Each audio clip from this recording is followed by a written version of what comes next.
कॉर्टिझॉल नावाचा हॉर्मोन असतं सर, जे की स्ट्रेस हॉर्मोन आहे. ठीक आहे. आता काय होतं, खूप जणांना सवय असते की टेन्शन घ्यायची, ओव्हर थिंकिंग करायची. का बरं सवय लागलेली आहे? काही जणांसाठी पैसा म्हणजे स्वतंत्र, बरोबर. काही जणांसाठी पैसा म्हणजे भीती, बरोबर. पैसा म्हणजे गिल्ट. तर आधी या प्रश्नातला जो शब्द आहे ना, energy blocks. Okay. Energy blocks जेव्हा लोक ऐकतात तेव्हा त्यांना काय वाटतं की ही खूप गूढ शक्ती आहे जे माझ्यापर्यंत पैसा येऊ देत नाही आहे. ओके. तर असं नसतं. जसं मी इथे एक सिंपल एक टेक्निक सांगते. हे झालं होतं, हवाई आयलँड आहे ते, तिथे एक मेंटल हॉस्पिटल होतं. पाणी आलं बरोबर, ते दोन्ही इमोशनल प्रसंग जबरदस्त हो ना, कारण ते खूप वाईट असतं ना, मुलगी सोडून नवऱ्याकडे जाते ती परत आईकडे येते. आता अजून एक उदाहरण देते मी इथे की लिमिटेड बिलीफ्स म्हणतात त्याला. तो कुठला होता तर त्याला नेहमी त्यांनी हेच ऐकलेलं होतं की तुझे बाबा श्रीमंत आहेत म्हणून लोक त्यांचा खूप फायदा घेतात. रिझल्ट्स का बरं आहेत? का बरं सगळ्यांना रिझल्ट भेटत आहेत? कारण त्यांनी एक प्रॉमिस केलेला आहे की हो, आम्हाला तुम्ही जसं सांगणार त्या वेळी आम्ही जाणार, बरोबर.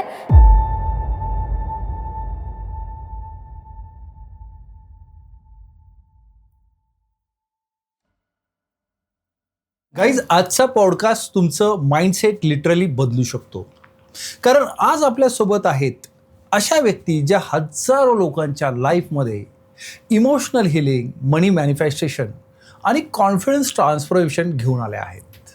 लोक म्हणतात लक लागतो सक्सेससाठी, पण आजच्या केस म्हणतात एनर्जी बदलली की रियालिटी बदलते. एक मेडिकल ऑफिसरला इयर्सपासून स्लीप इश्यू होते, मेडिसिन सुरू होत्या, स्ट्रेस पीकवर होता, पण मॅनिफेस्टेशन टेक्निक्स आणि हिलिंग प्रॅक्टिसेस नंतर आज त्या मेडिसिनशिवाय पीसफुल लाईफ जगत आहेत.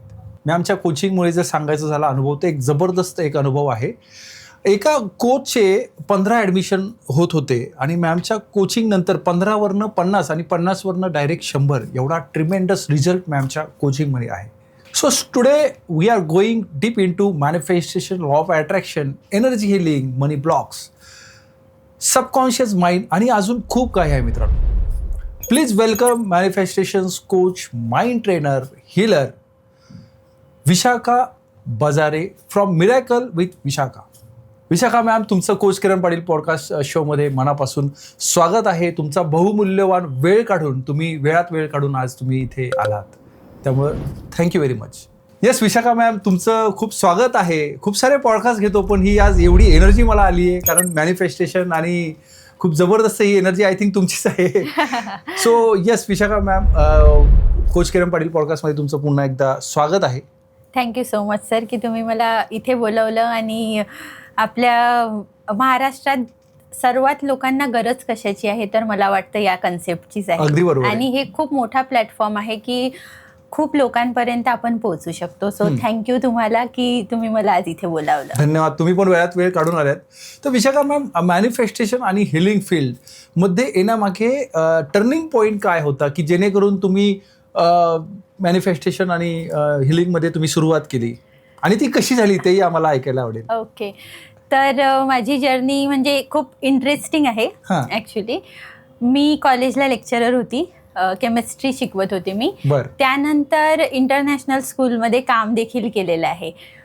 पण येतो ना आपण एखाद्या पॉईंटला येतो जेव्हा आपली फॅमिली, आपलं करिअर, आपली हेल्थ आणि आपल्या फॅमिली रिस्पॉन्सिबिलिटीज पण हे मॅनेज करता करता कुठेतरी असं वाटतं की आता लाईफ एक मेकॅनिकल झालेलं आहे की सकाळी उठायचं, जॉबला जायचं, मग मुलांचा अभ्यास घ्यायचा आहे ना. तर असं करताना तेच ते विचार मनात चालू होते. मग नंतर मला वाटलं की नाही, लाईफ अशी तर नसू शकते है ना. आणि तेव्हाच मग माझी एक मैत्रीण होती, ती ॲक्च्युली रिलेशनशिपच्या खूप मोठ्या स्ट्रगलमधून जात होती. हो, म्हणजे सिच्युएशन अशी होती की आता मी काय करू पुढे, है ना. आणि एक रिलेशन असतं आपलं जेव्हा व्यक्ती आपल्यासोबत शेअर करतो. तिने मला ते गोष्ट शेअर केली आणि अचानक एकदा इंस्टाग्राम बघता बघता लॉ ऑफ अट्रॅक्शनची ऍड समोर आली की जेव्हा तुम्ही ह्या प्रॅक्टिसेस करता तेव्हा तुमचे रिलेशन्स पण चांगले व्हायला लागतात, हेल्थ पण चांगलं व्हायला लागते. मग मी काय केलं, त्या प्रोग्रामला एनरोल केलं, पण कुणासाठी, माझ्या फ्रेंडसाठी. हा, मला नव्हता करायचा कारण माझं तर आयुष्य एकदम सेटल होतं, त्यात काही प्रॉब्लेमच नव्हता. तिला म्हटलं तू हा कोर्स तुला करायचा आहे आणि तू कर, है ना. मी त्याची फीस भरली, पण कोर्स होता इंग्लिशमध्ये. आणि ती म्हटली मी नाही करणार कारण की मला हे समजत नाही आहे. हा, मग मी रिक्वेस्ट केली त्या टीमला की तो पूर्ण एक्सेस मला द्या, मी हा कोर्स करणार. आणि मी एकदम ब्लँक होती, काहीच माहिती नाही त्याबद्दल. मग मी जशी म्हणजे पूर्ण पण एकदम मनापासून टेक्निक मी ब्लँक आहे, आता मला इन्फॉर्मेशन येत आहे म्हणजे मी ती पूर्ण मनापासून स्वीकारत आहे की ओके आता मला हे करायचं आहे, हे करायचं आहे. आणि 1.5 महिन्यात सर मला HR बोलवलं की विशाखा तू प्रमोशनसाठी अप्लाय कर यावर्षी. म्हणजे तो असा टर्निंग पॉइंट होता की ओके हे काम करतं खरंच. आणि सगळंच बदलायला लागलं. मग जेव्हा म्हणजे हेल्थमध्ये असं झालं होतं की मुलं झाल्यानंतर आपल्या बॉडीमध्ये खूप सगळे चेंजेस होतात. तर माझ्या एका पायामध्ये खूप जास्त पेन होता, म्हणजे 24 तास त्या पायात पेन राहायचा आणि डोक्यात तेच ते चालू राहायचं. 15 दिवसानंतरच मला तो पेन अगदी 80% गेल्यासारखा वाटला. मग मला लक्षात आलं की नाही, हे माझ्यासाठी काम करत आहे आणि मी हे अजून शिकायला पाहिजे. मग जे भारतातले सगळ्यात मोठे कोचेस आहेत ते ॲज अ मेंटर मी त्यांना ॲक्सेप्ट केलं आणि यात एवढी समोर म्हणजे तो अभ्यास चालू केल्यानंतर मी आणि मग असं वाटलं की नाही आता हे आपण आपल्या मैत्रिणींना पण सांगायला पाहिजे जर ही जादू आहे आणि एवढं काम करते. तर मग मी सेशन्स घ्यायला लागली, ते पण सॅटर्डे संडेला फ्रीमध्ये की चला मी तुम्हाला शिकवते की हे काय आहे. मग त्यांना पण अनुभव यायला लागले, असं व्हायला लागलं. ते झाल्यानंतर मग आमची एक ग्रुप बनला ज्यामध्ये मी सेशन्स घ्यायला लागली. त्यांना पण म्हणजे सर्वांच्या आयुष्यामध्ये जे आपण म्हणतो हेल्थमध्ये, रिलेशनशिपमध्ये अनुभव येणं चालू झाले. मग मी ठरवलं की नाही आता मला कोच बनायचं आहे. जर मी एवढ्या लोकांच्या जीवनात जर पॉझिटिव्ह चेंज आणू शकते तर मला कोच बनायलाच पाहिजे. आणि ती अशी जर्नी मग चालू झाली. Very nice. Vishakha ma'am, law of attraction बद्दल बोलतात, पण खरंच मॅनिफेस्टेशन सायंटिफिकली आणि प्रॅक्टिकली कसं काम करतं? ॲक्च्युली एक गैरसमज आहे की मॅनिफेस्टेशन म्हणजे जादू. तर तसं नसतं. मॅनिफेस्टेशन म्हणजे जेव्हा तुमचे थॉट्स म्हणजे आपले विचार, आपली त्यामागची भावना, आपली कृती आणि आपला विश्वास, ह्या 4 गोष्टी जेव्हा अलाइन होतात तेव्हा ती गोष्ट मॅनिफेस्ट होते. आणि प्रत्येक क्षणाला सगळे लोक मॅनिफेस्ट करत आहेत. म्हणजे आता जर आपण म्हटलं की फक्त ते कसे करत आहेत, ते अनकॉन्शियसली चालू आहे. म्हणजे मला जे नको आहे तेच आपण मॅनिफेस्ट करत आहोत. हे असं कसं? म्हणजे जेव्हा आपण म्हणतो की सपोज पाहुणे येणार आहेत घरात, ठीक आहे, सकाळपासनं त्या बाईच्या म्हणजे त्या बाईचा विचार चालू असते की पाहुणे येणार आहेत, पाहुणे येणार आहेत, हे व्हायला नको. बरोबर. म्हणजे मुख्य विचार कोणता झाला की काय व्हायला नको, हे खूप स्पष्ट आहे. हे खूप स्पष्ट आहे. ओके. मग आपण तेच मॅनिफेस्ट करत आहोत. आणि तसंच होतं कधी कधी.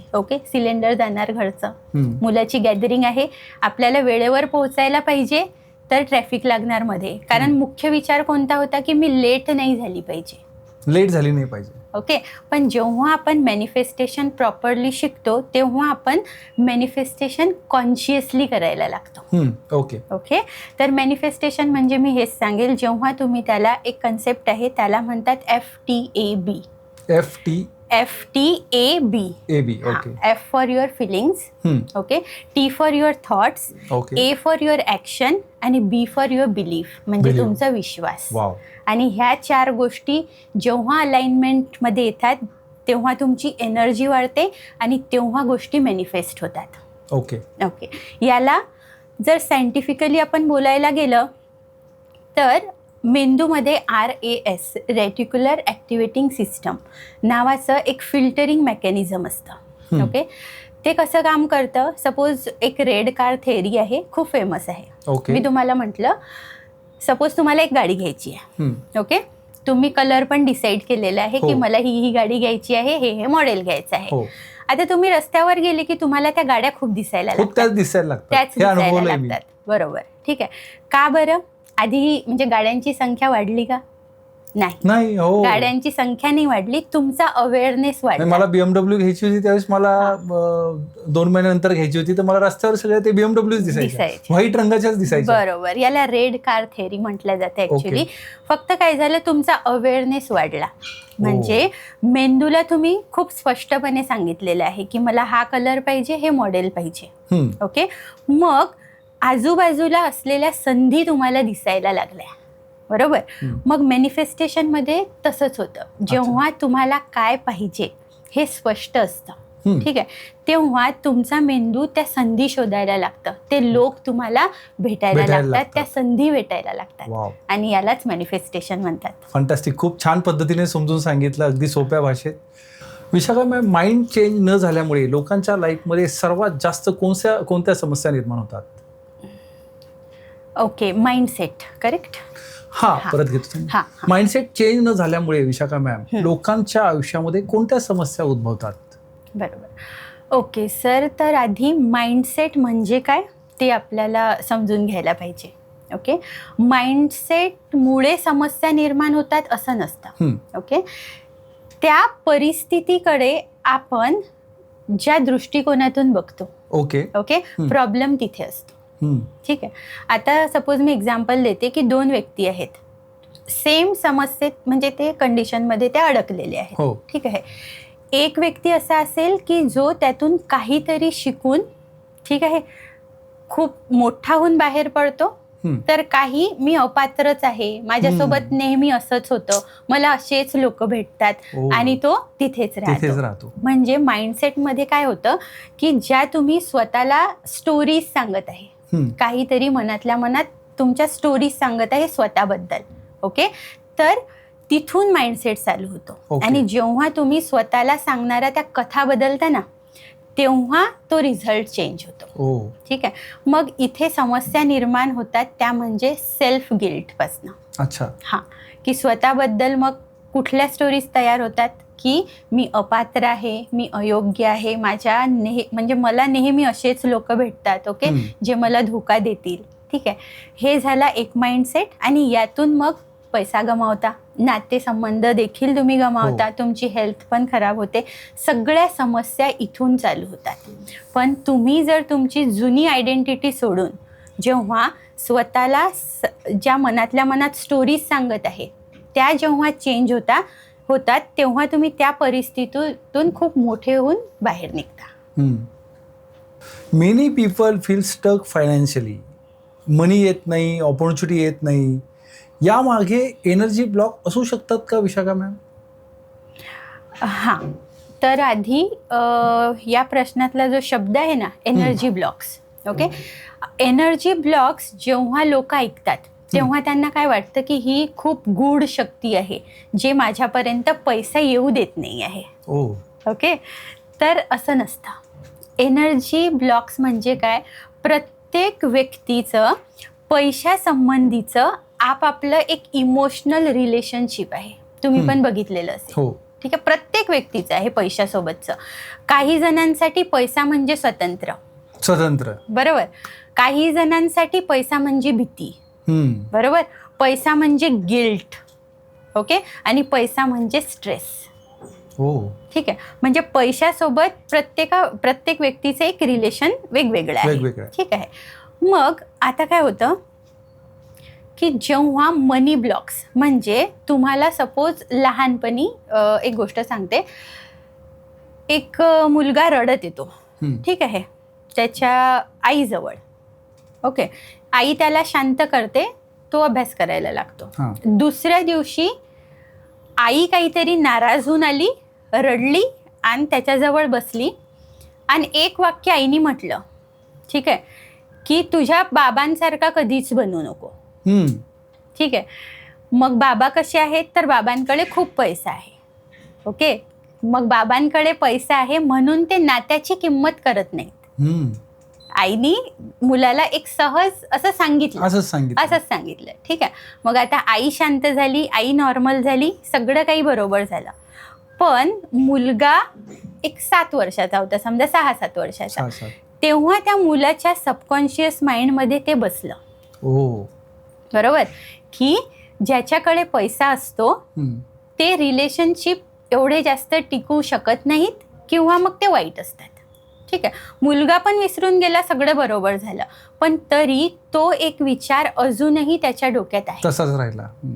म्हणजे काय झालं की तुमचा आधीचा अनुभव जो रिझॉल्व्ह झालेला नाही, यालाच आपण मनी ब्लॉक्स म्हणतो. मनी ब्लॉक्स. हा, आणि हीच ती एनर्जी असते जे तुमच्यापर्यंत ती समृद्धी येण्यासाठी अडथळा बनते.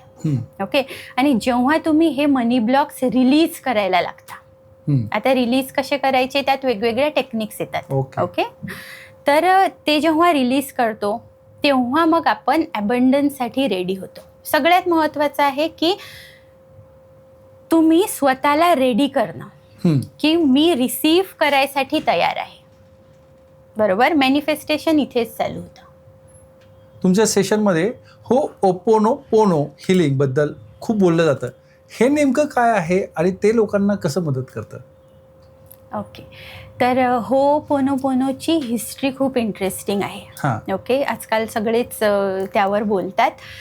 तर अमेरिकेच्या बाजूला हवाई आयलँड आहे.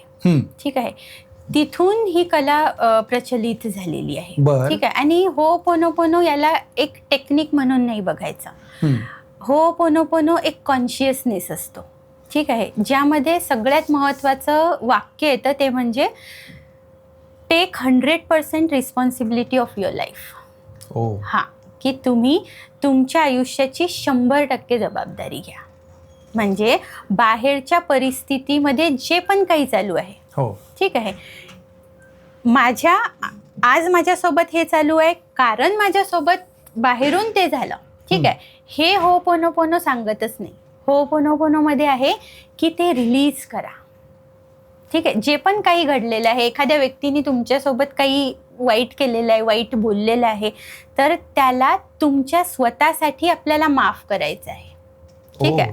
हां, आपण थोडंसं हिस्ट्रीवर त्याच्या जाऊया, कारण हिस्ट्री खूप इंटरेस्टिंग आहे होओपोनोपोनोची.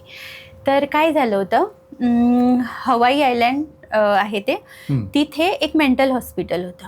ठीक आहे, आणि त्या मेंटल हॉस्पिटलमध्ये असे कैदी राहायचे की जे दुसऱ्यांना इजा करायचेच पण स्वतःलाही करायचे. तुम्ही तेरे नाम पिक्चर बघितलेला असेल, त्यात ते जे हॉस्पिटल दाखवलेलं आहे ना, आणि ते पेशंट कसे बांधून ठेवलेले असतात, अगदी सेम त्या हॉस्पिटलची कंडिशन होती. आता डॉक्टर ह्युलेन या डॉक्टरांची तिथे पोस्टिंग होते, निवड होते. हां, तर यांनी काय केलं, सगळं बघितलं की या पेशंटला सगळ्या औषधा वगैरे सगळं तर देऊन झालेलं आहे. ठीक आहे, यांना ही कला अवगत होती, डॉक्टर ह्युलेन यांना. ते काय करायचे, प्रत्येक पेशंटची फाईल घ्यायचे, काहीतरी शब्द पुटपुटायचे, ठेवून द्यायचे, आणि असं त्यांनी बरेच दिवस, वर्ष केलं. पण एक लक्षात यायला लागलं हॉस्पिटलच्या स्टाफच्या की ते जे कैदी होते त्यांच्या बिहेवियरमध्ये चेंजेस झाले.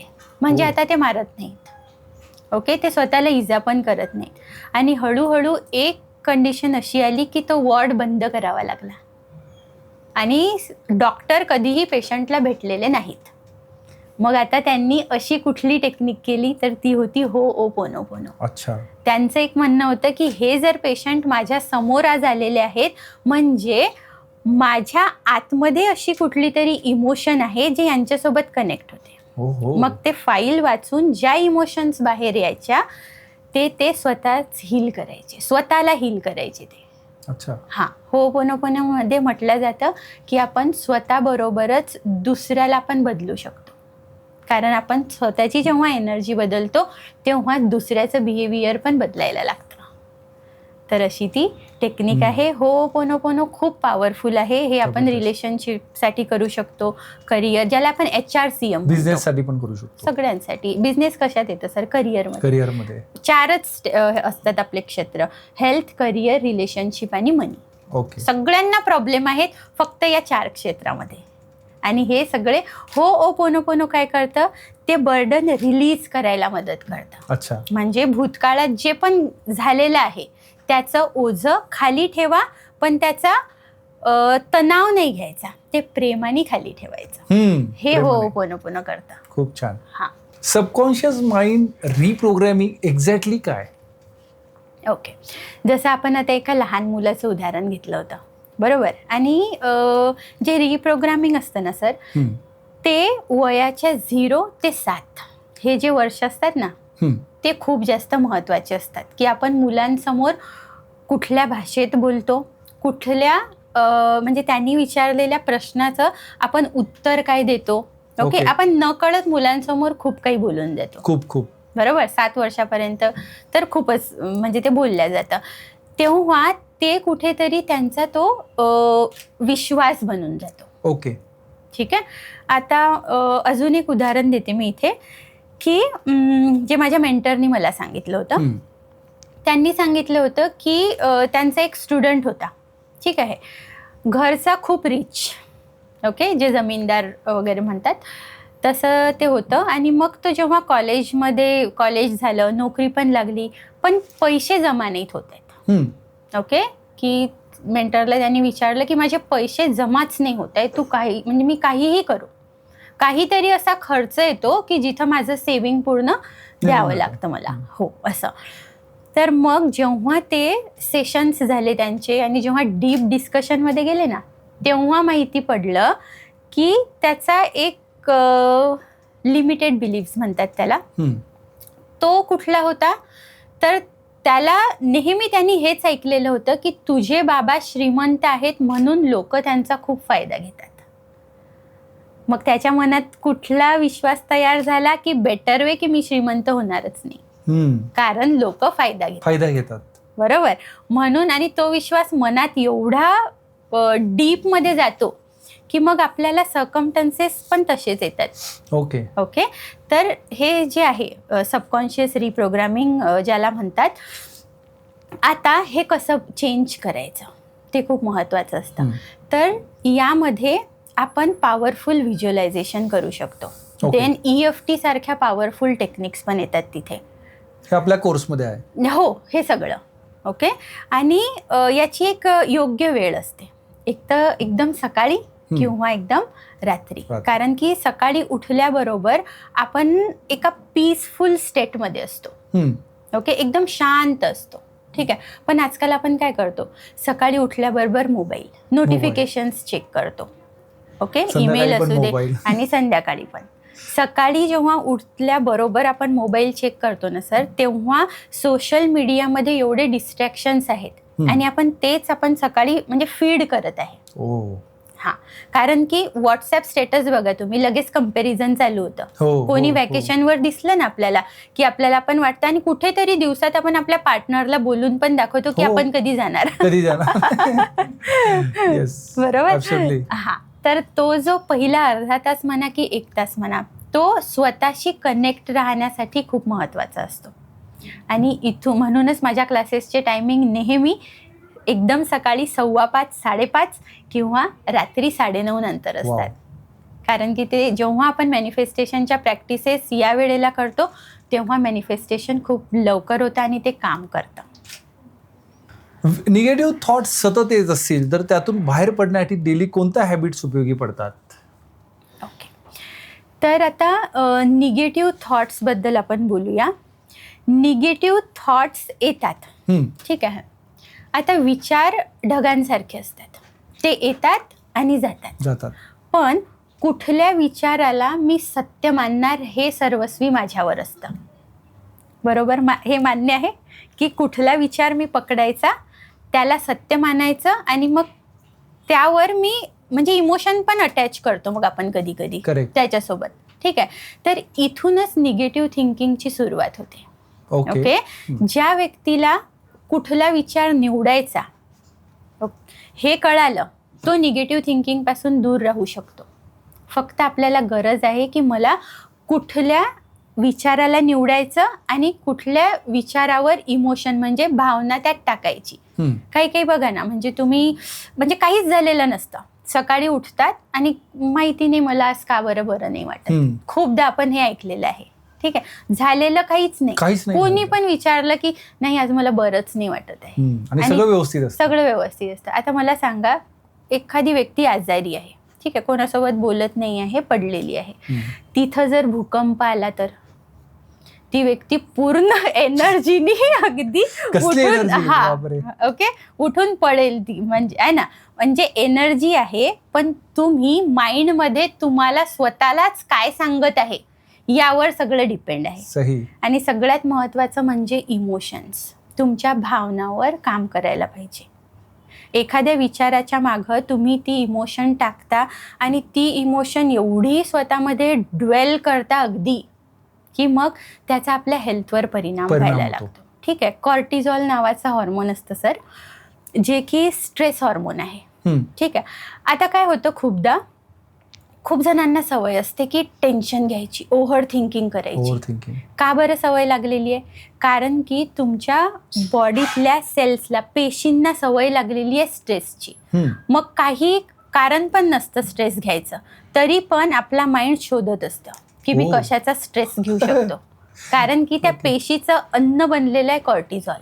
आता बॉडीला कॉर्टिझॉल भेटलं नाही की बॉडी शोधायला लागते की मी कशाचं टेन्शन घेऊ. अरे बापरे. हा, आणि निगेटिव्हिटी म्हणजे हे जे हॉर्मोन आहे हे इमोशन्स एवढे आपण ड्वेल करतो की त्यातून सगळ्या समस्या निर्माण होऊ शकतात. मग आणि सगळ्यात मोठं तर हेल्थ इज वेल्थ. हो, तुम्ही बघा, आपण एखादं उदाहरण ऐकलेलं असेल तुम्ही की हा व्यक्ती आहे जो योगा पण करतो, ठीक आहे, डाएट पण त्याचं मेंटेन आहे, पण त्याला खूप मोठा आजार होतो. ऐकलेलं असेल कधी की यार तो तर व्यक्ती खूपच छान आहे, त्याला कसा काय हा आजार झाला? खूप वेळा. का बरं? कारण गोष्टी बोलून नाहीत दाखवलेल्या. बरोबर, त्या भावना आतमध्येच एवढ्या ठेवलेल्या आहेत की तो स्ट्रेस हार्मोनची लेवल वाढलेली आहे आणि सगळे इम्बॅलन्स होऊन मग डिसिजेसला जन्म देतात. व्हिजन बोर्ड खरंच काम करतं का, की तो फक्त मोटिवेशनल ट्रेंड आहे? ॲक्च्युली व्हिजन बोर्ड मॅनिफेस्टेशनची एक टेक्निक आणि मोटिवेशनल ट्रेंड याच्यामध्ये आन्सर आहे याचा, व्हिजन बोर्डचा. ओके, आता व्हिजन बोर्डला खूप जण असं समजतात की बा मी म्हणजे एक बोर्ड करणार, त्यावर खूप छान छान AI क्रिएटेड वगैरे फोटोज लावणार आणि मी ते मॅनिफेस्ट करणार. बरोबर, तर व्हिजन बोर्ड त्यासाठी नसतो. व्हिजन बोर्ड असतो, तुम्ही जे फोटो लावलेले आहेत तुम्हाला तशी व्यक्ती बनायचं आहे, तुम्हाला हे आठवण करून द्यायला असतं. म्हणजे मी माझ्या ब्रेनला सांगत आहे की मला इथे पोहोचायचं आहे, तर या व्यक्तीत कुठल्या क्वालिटीज असल्या पाहिजे, म्हणजे त्या व्यक्तीचे थॉट्स कसे असले पाहिजे, जसं आपण FTAB म्हटलं. ठीक आहे, thoughts, feelings, action and beliefs कसे असले पाहिजे हे काम व्हिजन बोर्डचं असतं. इवन मॅनिफेस्टेशनच्या सगळ्याच टेक्निक यासाठीच असतात. मॅनिफेस्टेशन कधीच त्याच म्हणजे मला काय पाहिजे हे नसतं, मी आता काय आहे यासाठी युनिवर्स मला रिस्पॉन्स करत असतं. आणि जेव्हा तुम्ही एकदम नॅचरल होऊन जाता त्या प्रोसेसमध्ये, ठीक आहे, आता सपोज म्हटलं की एखादा करोडपती व्यक्ती आहे, मग त्या करोडपती व्यक्तीच्या सवयी कशा असतील, त्याची बोलण्याची पद्धत काय असेल, तो ॲक्शन्स काय घेईल, ठीक आहे, ते जेव्हा तुम्ही स्वतःत आणता, ओके, म्हणजे तुमची आताची करंट रियालिटी आणि तुमची फ्युचर रियालिटी. ठीक आहे, तुम्ही आजच जर तुमची फ्युचर रियालिटी जगायला लागले, तसेच जर तुम्ही FTAB फॉलो केले, तर हा जो गॅप असतो ना हा खूप कमी होतो. वा. आणि तिथेच मॅनिफेस्टेशन चालू होतं. वाव. मॅनिफेस्टेशन करताना लोक सर्वात मोठी चूक कोणती करतात? सगळ्यात महत्त्वाचं म्हणजे मॅनिफेस्टेशनला एक टेक्निक मानतात लोक. हे टेक्निक नाही आहे, हे प्रोसेस आहे. ओके, ठीक आहे, तुम्हाला यामध्ये तो व्यक्ती बनायचा आहे जो व्यक्ती युनिवर्सनी दिलेल्या संधी ग्रॅब करायला तयार आहे, म्हणजे त्यासाठी तो योग्य आहे. आता हे कसं बनायचं? ओके. कॉन्शियसली जेव्हा आपण मॅनिफेस्टेशनच्या सगळ्या प्रोसेस म्हणजे ज्या टेक्निक्स आहेत त्या फॉलो करतो, जसं की सकाळी उठून ग्रॅटिट्यूड करणं, व्हिज्युअलायझेशन करणं, अफर्मेशन्स म्हणणं, स्क्रिप्टिंग खूप महत्त्वाचं. जेव्हा तुम्ही तुमच्या डोक्यात काय चालू आहे ते लिहून काढता, आणि लिहायचं कसं आहे, पेन थांबला नाही पाहिजे तुमचा. ओके. काही वेळा काय होतं की आपण आपली वही जर कोणाला दिसली, मग तो काय म्हणेल या दृष्टिकोनातून लिहित असतात खूप जण. मी बघते आता माझ्या सेशन्समध्ये पण. आणि सेशन जेव्हा चालू असतं ना, माझं पहिलं त्यांना इन्स्ट्रक्शन हे असते की इथं तुम्हाला एक खरा व्यक्ती म्हणून या सेशनमध्ये राहायचं आहे. आजूबाजूचे माझ्या रिस्पॉन्सवर काय विचार करतील हा तुम्हाला नाही विचार करायचा. बरोबर. ओके. तर स्क्रिप्टिंग तेच असते की जे माझ्या डोक्यात आत्ता चालू आहे ते लिहा. तुम्हाला इवन नर्वस जरी वाटलं असेल ना, आणि तुमची सध्याची फिलिंग काय, तुम्ही फील काय करत आहे ते लिहून काढा. आणि यासाठी अलार्म टेक्निक खूप महत्त्वाची आहे.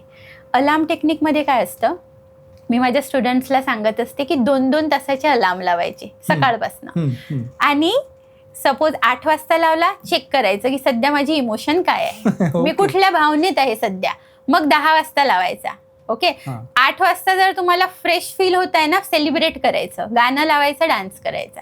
कारण आपण चांगल्या इमोशन मध्ये ते सेलिब्रेट झालं पाहिजे. ओके. इमोशन म्हणजे काय आहे sir? Energy in motion. Okay. Energy in motion, तेच आपलं इमोशन आहे. म्हणून सकाळी उठल्याबरोबर एक्सरसाइज पण करायची आहे. एनर्जी काय व्हायला पाहिजे, ती मोशनमध्ये राहायला पाहिजे. जेव्हा ती स्टक होते ना, तिथूनच सगळे प्रॉब्लेम्स तिथून चालू होतात. विशाखा मॅम, रिलेशनशिप प्रॉब्लेम्स किंवा इमोशनल ट्रॉमा इमोशनल ट्रॉमा हिलिंगमध्ये मॅनिफेस्टेशन टेक्निक्स मदत करू शकतात का? तर मॅनिफेस्टेशनमध्ये सर्वात महत्त्वाची होणारी चूक जी म्हटल्या जाते ते म्हणजे गोष्टींचा पाठलाग करणं. ओके. लोक काय करतात की व्हिजन बोर्ड बनवतात, अफर्मेशन्स म्हणतात, ओके, ग्रॅटिट्यूड प्रॅक्टिस पण करतात, पण ते सतत स्वतःला विचारत राहतात की मी सगळं करत आहे, माझं मॅनिफेस्टेशन वर्क का नाही करत आहे. ओके. आणि जेव्हा तुम्ही या गोष्टींचा पाठलाग करायला लागता, म्हणजे तुम्ही युनिव्हर्सला सांगत आहे की हे माझ्याकडे नाही आहे, आणि ती लॅकची एनर्जी आहे. ओके. म्हणजे तुम्ही डेस्परेट होत आहे त्यासाठी, आणि तिथे मॅनिफेस्टेशन काम करणार नाही. ओके. म्हणजे तुम्हाला काय व्हायचं आहे की जे मला पाहिजे त्यासाठी मी तयार आहे. मी युनिव्हर्स कडून सगळं काही रिसीव्ह करण्यासाठी तयार आहे. तेव्हा तुमचं मॅनिफेस्टेशन काम करेल.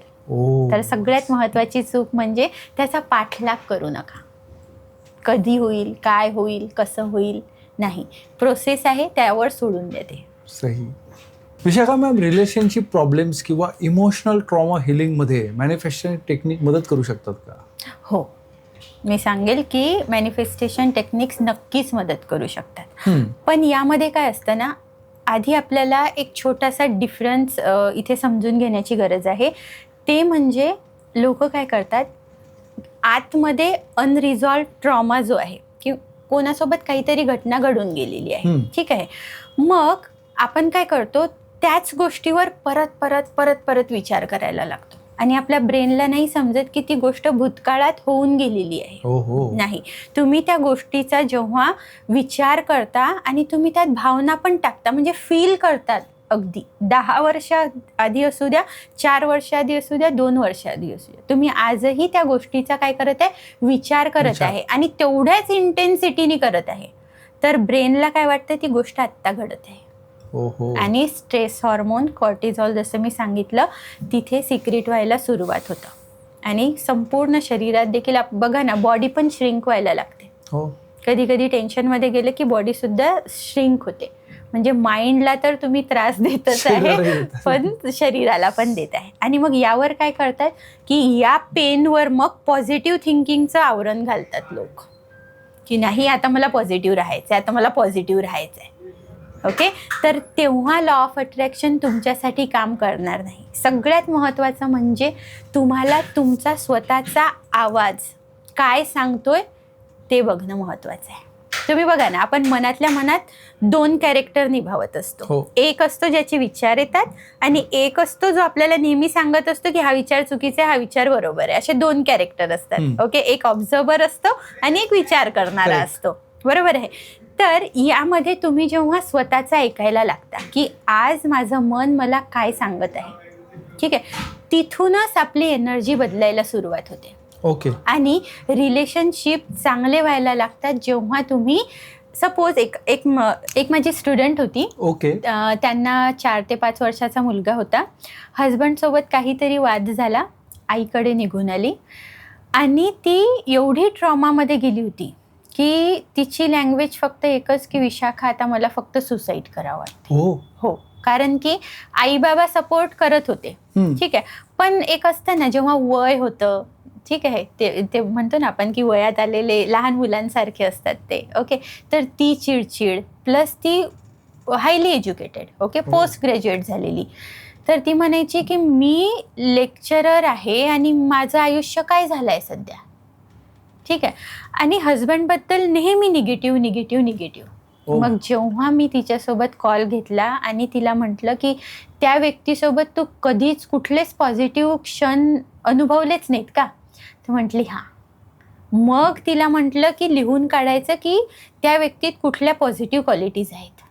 तिला मी एक्सरसाइज दिली एक, ओके, ते तिने सगळं लिहून काढलं आणि मी म्हटलं आता या क्षणापासून त्या व्यक्तीबद्दल नकारात्मक बोलणं बंद करायचं. तुला ती व्यक्ती आयुष्यात पाहिजे, म्हटली हो पाहिजे. त्याबद्दल ती खूप क्लिअर होती की ती व्यक्ती मला माझ्या आयुष्यात पाहिजे.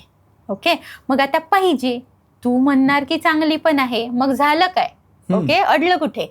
तिला म्हटलं लिहून काढ आणि सर तिने 1 महिना मी जसं सांगितलं तशा प्रॅक्टिसेस केल्या. हो, पोनो पण रिलेशनशिपसाठीच केलं. सगळे चांगले क्षण परत आठवले आणि ती एनर्जी एवढी शिफ्ट झाली की स्वतःहूनच त्या व्यक्तीचा फोन आला.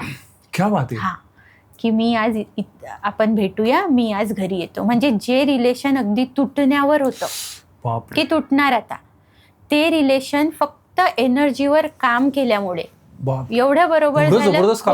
हो, की ती म्हणजे ते आले, तिचे हजबंड आले, आई बाबांना भेटले आणि नंतर 1-2 महिन्यानंतर तर ते आता तिच्या घरी आहे. आणि काल पण मला संध्याकाळी एक असंच म्हणजे सेम उदाहरण होतं. ती पण तिच्या आईकडे होती. तिचा मेसेज आला की विशाखा मी आता फायनली माझ्या हजबंडजवळ आलेली आहे, थँक्यू सो मच. तर असे खूप उदाहरण आहेत सर जे रिलेशनशिपवर म्हणजे मॅनिफेस्टेशन जादूसारखं काम करतं. जेव्हा तुमची एनर्जी बदलते, जेव्हा तुम्ही ग्रॅटिट्यूड द्यायला लागता तेव्हा. पाणी आलं बारा, एवढं ते दोन्ही इमोशनल प्रसंग अगदी जबरदस्त. हो ना, कारण ते खूप वाईट असतं ना, मुलगी सोडून नवऱ्याकडे जाते ती परत आईकडे. ते पॉडकास्टला डोळ्यातून पाणी काढतं. विशाखा मॅम, मॉर्निंग रुटीन आणि ग्रॅटिट्यूड प्रॅक्टिस लाईफ बद्दल सांगू शकतात का? बिलकुल सर. मॉर्निंगचा जो टाइम असतो, सकाळची वेळ, जसं मी आधी पण सांगितलं, पहिला अर्धा तास किंवा ते जे 45 मिनिट असतात, तेव्हा तुम्ही ज्या सवयी लावता ना, आजकाल आपण बघतो की आपण आधी पण बोललेलो आहे की मोबाईल, आणि जेव्हा हे डिस्ट्रॅक्शन आपण बाजूला ठेवतो आणि मॅनिफेस्टेशनमध्ये टेक्निक्स येतात वेगवेगळ्या, जसं व्हिज्युअलायझेशन असतं, अफर्मेशन असतं, ग्रॅटिट्यूड असतं, देन तुमचे गोल्स लिहिणं ज्याला स्क्रिप्टिंग म्हणतात, ते तुम्ही सकाळी करता. तेव्हा तुम्ही काय करत आहे, तुमचा पूर्ण दिवस आधीच प्लॅन करून ठेवत आहे. म्हणजे माझी आज दिवसभराची ऊर्जा, एनर्जी माझी कशी राहणार, मी ॲक्शन काय घेणार, ते सगळं मी सकाळीच ठरवत आहे.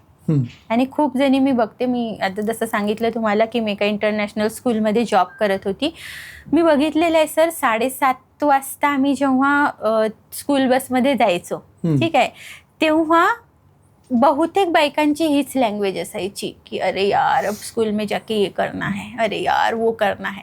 म्हणजे ते काय करत आहेत की सकाळीच दिवसाची सुरुवात काय करत आहेत, कंप्लेंट्स, की आता गेल्यानंतर हे टास्क करायचंय, मग ते टास्क करायचंय, ते टास्क करायचंय. म्हणजे तुम्ही तशीच एनर्जी देत आहे. आणि सॅलरीबद्दल पण जेव्हा इन्क्रीमेंट होतं ना, तेव्हा ते काय बोलतात की इतना ही तो बडाया है, बरोबर. म्हणजे जो पैसा तुमचं घर चालवण्यात किंवा कुठली पण गोष्ट विकत घेण्यात तुम्हाला मदत करत आहे त्या एनर्जीबद्दल तुम्ही काय बोलत आहात. ओके. कारण की काय आहे, तुमचे विचार पण एनर्जी आहेत, तुमचे शब्द पण एनर्जी आहे, तुमचा विश्वास पण एनर्जी आहे. आणि हेच महत्वाचं आहे की कुठल्या गोष्टीला आपण कुठली एनर्जी देत आहे. तर मॉर्निंग रुटीन सगळ्यात महत्वाचं आहे सर. आणि जेव्हा तुम्ही ह्या सवयी लावता, ओके, जसं आपण म्हणतो की 21 दिवसापर्यंत कुठलीही गोष्ट करायची, कारण की न्यूरो कनेक्शन्स फॉर्म व्हायला सुरुवात होतं 21 दिवसात. ओके, 60 दिवसापर्यंत ती एक हॅबिट बनायला सुरुवात होते. आणि 90 दिवस जेव्हा कंप्लीट करता, तुम्ही कुठली पण प्रॅक्टिस 90 दिवस करा, तुम्ही ते नेहमी आयुष्यभर करत राहणार. पण आपला पेशन्स, सगळ्या लोकांचा पेशन्स एक महिना झाला की तुटून जातो. करेक्ट. तर ते सगळ्यात महत्त्वाचं आहे की तुम्ही मॉर्निंग रुटीन सेट करा स्वतःचं. जसं मी इथे एक सिम्पल एक टेक्निक सांगते. आपण ब्रश रोज करतो, हो बरोबर. मग जिथे ब्रश करत आहे त्याच्यासमोर आरसा लावलेला आहे वरती. अफर्मेशन्स म्हणून घ्या तुमचे आरशात बघून. हो. कारण ब्रश करायला तर तुम्ही विसरणार नाही, तर मग अफर्मेशन्स करायला पण विसरणार नाही. आणि अशा जेव्हा आपण छोट्या छोट्या सवयी लावतो ना, आजकाल बघा सगळे स्क्रोल करत आहेत, तासन तास, आणि म्हणत आहेत की माझ्या जवळ अफर्मेशन करायला वेळ नाही. बरोबर, की ग्रॅटिट्यूड करायला वेळ नाही. ओके, माझ्याकडे खूप असे विद्यार्थी येतात की जे म्हणतात, विशाखा आम्हाला पण तुझा क्लास करायचा आहे पण आमच्याकडे वेळ नाही. मी त्यांना एक प्रश्न विचारत असते की आज मोबाईल किती वेळ बघितला. ओके, तू जर अर्धा तास मोबाईल बघितला असेल तर तो अर्धा तास क्लास करण्यात पण देऊ शकते. बरोबर. किंवा एखादी आवडती सिरियल आपण बघत आहे, ते विचार कशातून येत आहेत सर? जे आपण बघतो, जे आपण बोलतो, जे आपण ऐकतो, आपले 5 सेन्सेस जे असतात तेच इन्फॉर्मेशन कलेक्ट करून आपल्याला देतात. ठीक आहे. तर मॉर्निंग रुटीन सेट करणं खूप जास्त महत्वाचं आहे. म्हणून आमच्या ज्या बॅचेस असतात त्या एकदम सकाळी सकाळी असतात. आणि सगळ्यात महत्वाची गोष्ट म्हणजे जे पण स्टुडंट आहेत, एकही स्टुडंट असा नाही की ज्याला रिझल्ट भेटला नाही. का बरं? प्रत्येकाला रिझल्ट आहे. का बरं? कारण मी जेव्हा ते क्लासमध्ये येतात तेव्हाच एक प्रॉमिस घेते की तुम्हाला आधी ब्लँक व्हायचं आहे, की तुम्हाला काहीही माहिती नाही. आजकाल आपण युट्यूबवर खूप अवेलेबल आहे, इन्स्टावर अवेलेबल आहे, रील्स सेव्ह केलेल्या आहेत. ठीक आहे. पण सुरुवात कुठून करायची समजत नाही. बरोबर. मग मी तर हे ऐकलं होतं, मी तर ते ऐकलं होतं. मग मी आधी जेव्हा त्या येतातच तेव्हा एंट्रीला सांगते की तुम्हाला इथे ब्लँक व्हायचं आहे. आता जसं तुम्हाला सांगितलं जाईल, जसं रिकामं भांड असतं त्याच्यात आपण टाकलं तर चालतं, पण एखादा ग्लास जर आधीच भरलेला आहे त्यात तुम्ही टाकाल तर ते खाली पडणार आहे. बरोबर. म्हणून आणि रिझल्ट का बरं आहेत? का बरं सगळ्यांना रिझल्ट भेटत आहेत? कारण त्यांनी एक प्रॉमिस केलेला आहे की हो, आम्हाला तुम्ही जसं सांगणार त्या वेळी आम्ही जाणार. बरोबर. तर हो, मॉर्निंग रुटीन सेट करणं तुमचा पूर्ण दिवस ठरवतो.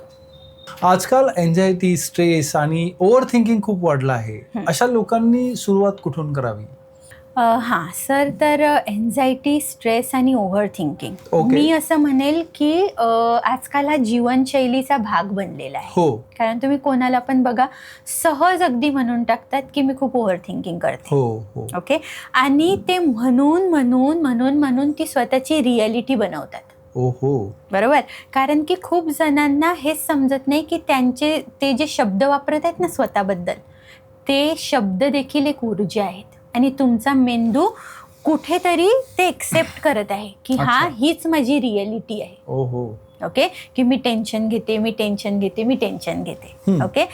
तर ज्याला सुरुवात करायची असेल ना यातून बाहेर पडण्यासाठी, सगळ्यात महत्वाची गोष्ट अवेअरनेस खूप महत्वाचा आहे की तुमचेच थॉट्स तुम्हाला काय सांगण्याचा प्रयत्न करत आहे. आणि आपण काय करत आहे, पॉझिटिव्ह थिंकिंग. आता मी पॉझिटिव्ह थिंकिंग करणार, आता मी अफर्मेशन्स म्हणणार. म्हणजे जे तुमचं मन तुम्हाला सांगायचा प्रयत्न करत आहे ते न ऐकता आपण त्याला परत इन्फॉर्मेशन देते, म्हणजे कोट करत आहे आपण परत एकदा. बरोबर. आणि हे इथे काम नाही करणार. ठीक आहे. मग सुरुवात ज्याला करायची आहे ना, शांत बसायचं. सगळ्यात महत्वाचं डीप ब्रिदिंग. ठीक आहे. तो प्राणवायू म्हणतात ना, हा तो प्राणवायू आहे. तुम्ही डीप ब्रिदिंग करा, सगळे आन्सर्स तुम्हाला भेटतील की आज मी काय फील करत आहे, मला का बरं हे विचार येत आहेत? सगळे विचार, सगळे आन्सर्स तुमच्या आतमध्ये आहेत. आणि जेव्हा तुम्ही तुमच्या थॉट्स बद्दल अवेअर व्हायला लागता की या गोष्टीचे मला जास्त विचार येत आहेत कारण की असं झालं होतं, आणि तुम्ही मग स्वतःच ते रिझॉल्व्ह करायला किंवा त्याचे उत्तरं शोधायला लागता. ओके, हे जेव्हा व्हायला लागतं तेव्हाच माणूस एन्झायटी आणि स्ट्रेसमधून बाहेर निघतो. ओके, म्हणूनच प्राणायामाला एवढं महत्त्व दिलेलं आहे की जेव्हा तुम्ही तुमच्या श्वासांवर ब्रीदिंग टेक्निक्स करता तेव्हा काय होतं, आपण शांत होतो. तुम्ही बघा ना, सगळ्या सायंटिस्टला वगैरे त्यांचे जे शोध आहेत ते कधी लागलेले आहेत, एक तर एकदम सकाळी उठल्याबरोबर, एक तर एकदम रात्री, एकदम असे कधी, जेव्हा ते शांत होते. म्हणून सगळ्यात महत्त्वाची गोष्ट, डिस्ट्रॅक्शन्स पासून थोडंसं स्वतःला अलिप्त करून स्वतःसोबत वेळ घालवला म्हणजे आपण यातून बाहेर पडू शकतो. ओके, जर एखाद्या व्यक्तीकडे कॉन्फिडन्स नसला तर सेल्फ बिलीव्ह बिल्ड करण्यासाठी पहिलं पाऊल काय असलं पाहिजे? तर मला वाटतं की कॉन्फिडन्सबद्दल ना एक खूप मोठा गैरसमज आहे.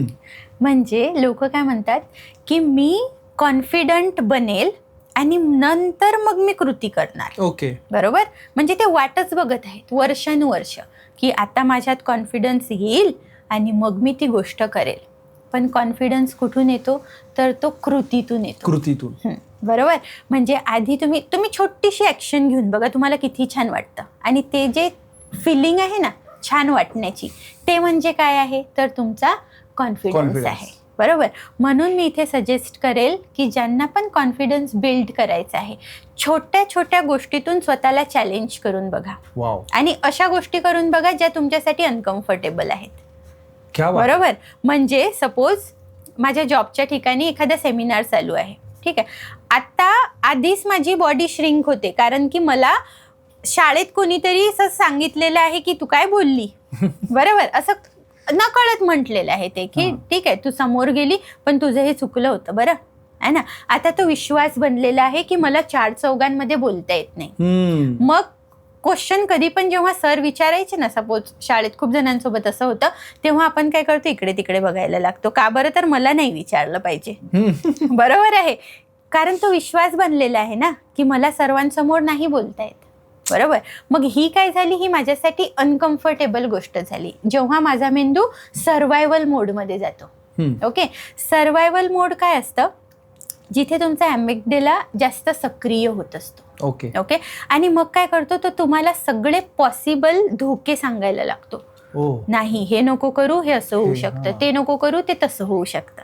ठीक आहे. आणि मॅनिफेस्टेशनच्या ज्या टेक्निक्स असतात, जसं अफर्मेशन, व्हिज्युअलायझेशन, हे त्याला मदत करतं सप्रेस करायला. अच्छा. कारण आपण कॉन्शियसली सगळ्या गोष्टी करत आहे. ओके. तर आपण आपल्या प्रश्नाकडे येऊया. तर कॉन्फिडन्ससाठी मी हेच सांगेल की जी गोष्ट तुमच्यासाठी अनकम्फर्टेबल आहे ती गोष्ट तुम्हाला करून बघायची आहे.